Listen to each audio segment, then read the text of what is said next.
retrouve dans les poches de la minorité au pouvoir et de la minorité qui soutient le pouvoir. Alors, même le chef de l'État a été obligé de le dire à un moment donné. Je pense que c'était il y a à peine, il y a 4 ans à peu près, où on ne sait pas quelle mouche l'a piqué. Dans un discours à la nation, il avait sorti qu'il avait conscience que seule une minorité de Togolais s'accapare des richesses de ce pays.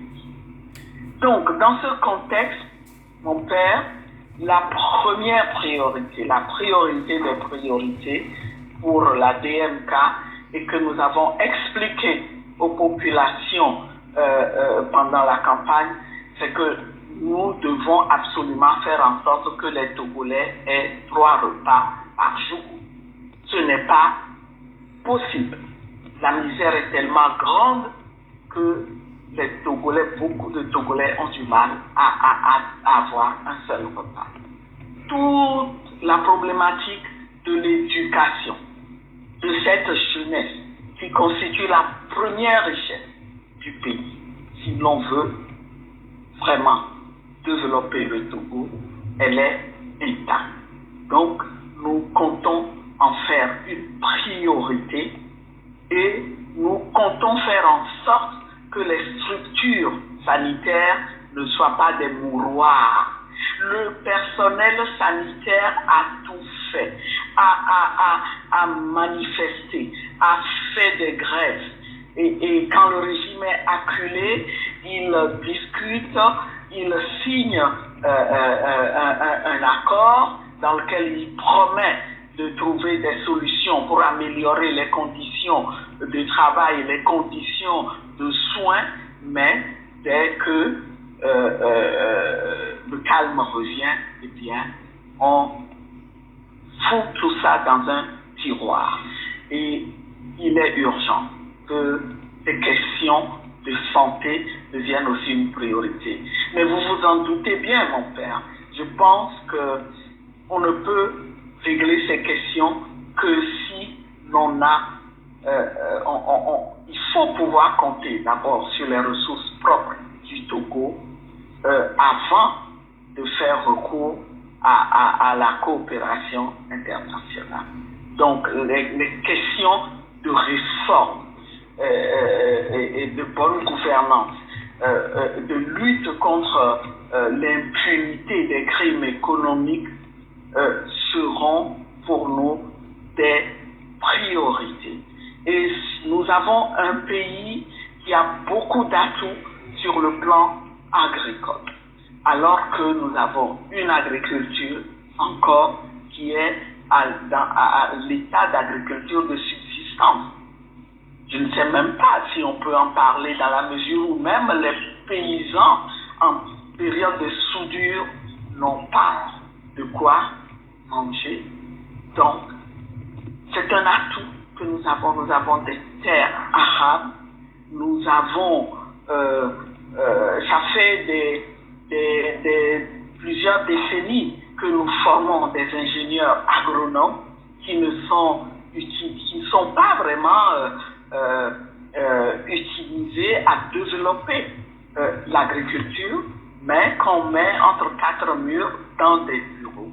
Nous avons un potentiel qu'il faut mettre en exploitation pour faire en sorte que l'agriculture, qui demeure une source importante de revenus et qui peut faire mieux que cette agriculture-là, puisse contribuer au développement de notre pays et nous sommes conscients de ce que nous devons développer, l'agro-industrie. Nous devons, au-delà de l'agriculture, penser à transformer nos ressources premières pour ajouter une plus-value à ces ressources et pour que le pays fasse davantage de recettes qui seront destinées en priorité à la satisfaction des besoins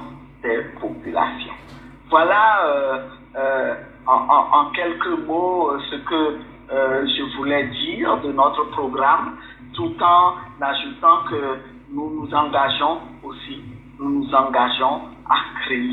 à créer des espaces de liberté pour que les populations puissent s'organiser et contribuer à adhérer à l'action de développement que nous nous proposons de mener. Vous avez dit que vous êtes une activiste des droits des femmes. Quel est le rôle que vous prévoyez pour les femmes dans les pays que vous voulez construire? Quel sera leur rôle? Mais mon père, le Togo, a pris des engagements au sein de l'Union africaine. Des engagements pour aller, d'abord pour respecter les droits des femmes et pour aller vers la parité en matière de participation des femmes à la prise de décision. Et malheureusement, on ne peut tenir cet engagement que quand on croit à la démocratie. Parce qu'en fait, cette participation paritaire est un corollaire de la démocratie. On est démocrate ou on ne l'est pas. Et on ne peut être démocrate sans promouvoir les droits des femmes. Malheureusement, ce régime instrumentalise tout. Oui, en ce moment, après ces élections du 22 février, pour faire passer leur forfaiture, nous savons que le régime s'est engagé auprès de la communauté internationale pour promouvoir la participation des femmes en politique. Mais mon père, chaque Togolais, comprend que le régime veut se servir des femmes pour trouver une reconnaissance à l'extérieur qui remplacerait la légitimité qu'il n'a pas au Togo. Oui, on a une première ministre femme qui a été nommée. Le régime a mis comme présidente de l'Assemblée nationale une femme. Dans le gouvernement, on a donné l'impression qu'on veut promouvoir les femmes en nommant 10 femmes à des postes de responsabilité, mais tout ça n'est que de l'instrumentalisation et n'est que superficiel. Connaissant notre adversaire, nous savons que ce sont des femmes caution. Ce sont des femmes qui n'auront aucune marge de manœuvre. La preuve, la première ministre, dans son programme défendu devant l'Assemblée nationale, qui est une Assemblée nationale monocolore, acquise totalement au régime, parce qu'en 2018, le pouvoir en place a manœuvré pour que l'opposition n'aille pas aux élections. Et bien, dans ce programme, la première ministre s'est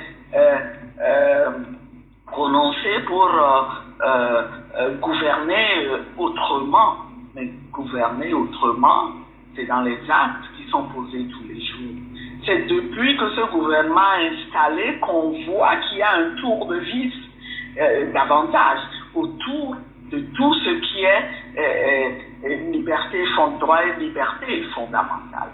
C'est sous ce gouvernement où on prétend gouverner autrement qu'on se permet de se saisir des citoyens comme on veut, sans aucun respect pour les procédures et sans qu'on ait aucune preuve contre qui que ce soit, où on essaye de bâillonner tout le monde. Donc, en tant que féministe, c'est avec beaucoup de regrets que je m'exprime sur cette question, que j'ai dû dire oui, je suis pour la participation des femmes en politique et c'est ce que nous allons faire en sorte que ce soit des femmes véritablement engagées, des femmes qui en veulent pour leur pays, qui veulent transformer le quotidien de leur population, qui soient à des postes de responsabilité au niveau national comme au niveau décentralisé, pour qu'elles puissent apporter leur perspective, leur sensibilité à la recherche de solutions pour le bien-être des populations.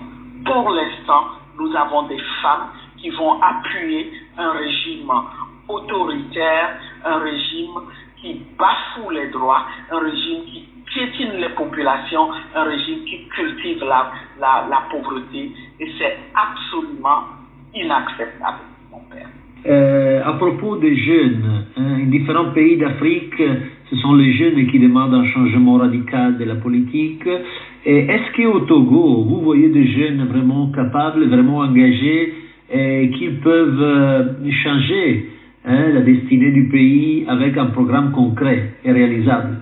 Oui, mon père, je vous répondrai encore une fois, je répondrai à cette question en vous disant que la jeunesse a beaucoup donné à cette lutte et que à un moment donné, quand il y a des pères que nous avons combattu depuis le début des années 90 a repris le pouvoir, a récupéré toutes les avancées démocratiques que nous avions réalisées, y compris en se permettant de modifier la constitution de 92 qui consacrait l'entrée du Togo en démocratie avec une alternance obligatoire au bout de 2 mandats. Dès qu'il a récupéré ces avancées, eh bien, la répression s'est abattue sur les jeunes qui se sont envolés. Nous avons plusieurs générations de jeunes qui ont dû s'exiler en Europe. Ils sont partout en Europe, y compris en Italie. Mais malgré cela, la génération qui a suivi a grandi dans un contexte où eux-mêmes voient très bien que les choses vont mal.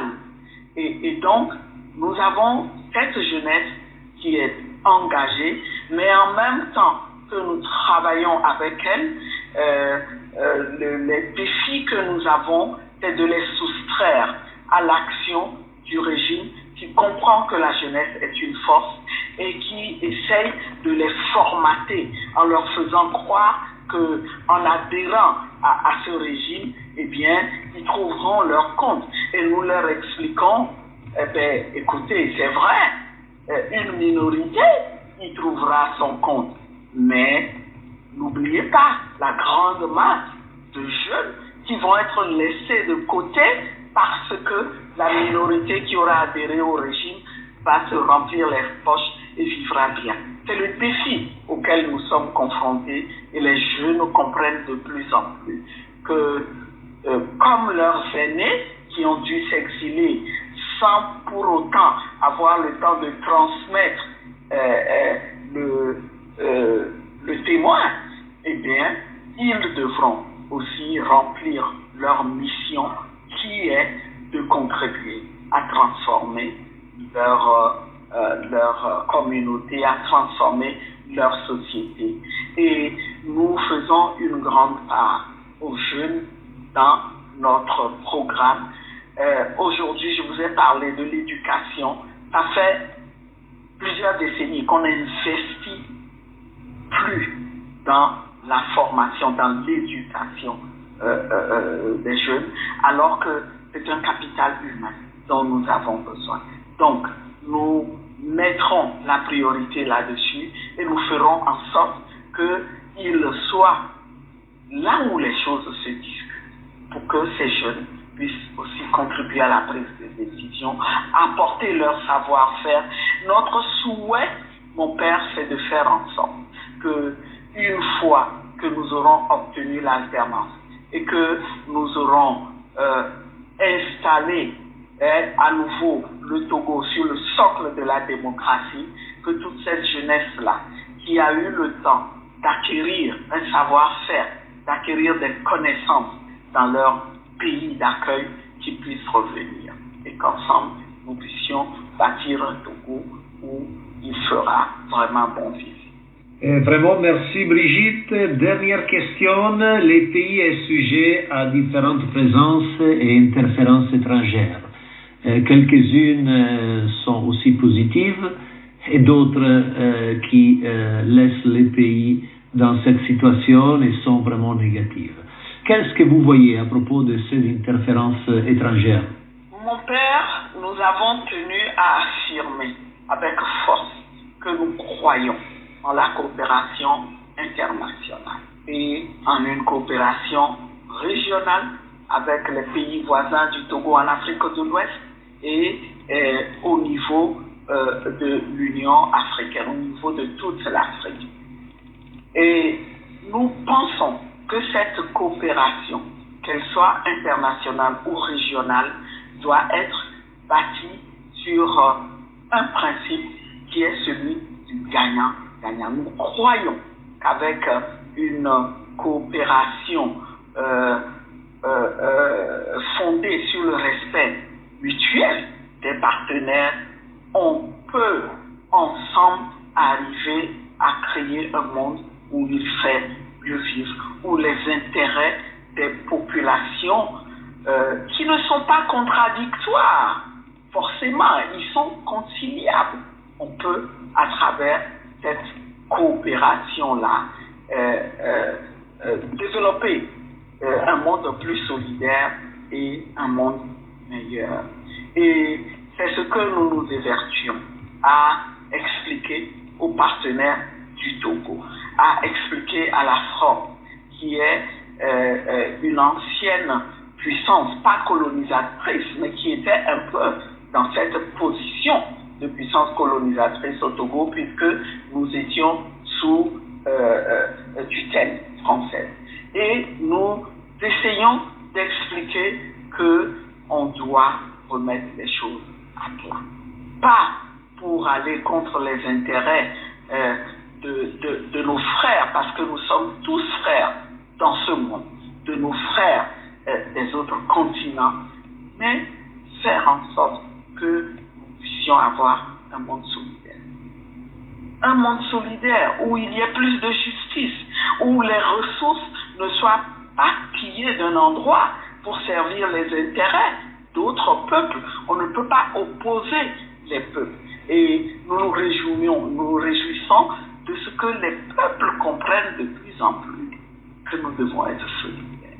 Et donc, c'est notre vision de la chose et nous pensons que s'agissant des pays qui ont connu la colonisation française et qui, disons-le, subissent une forme de néocolonialisme qui ne dit pas son nom, eh bien, nous devons nous donner la main et engager un véritable dialogue avec la France sur des sujets préoccupants tels que la question de la monnaie unique, la question des échanges qu'il doit y avoir entre nos pays, la question de la finalité même de l'aide, et il faut vraiment remettre ces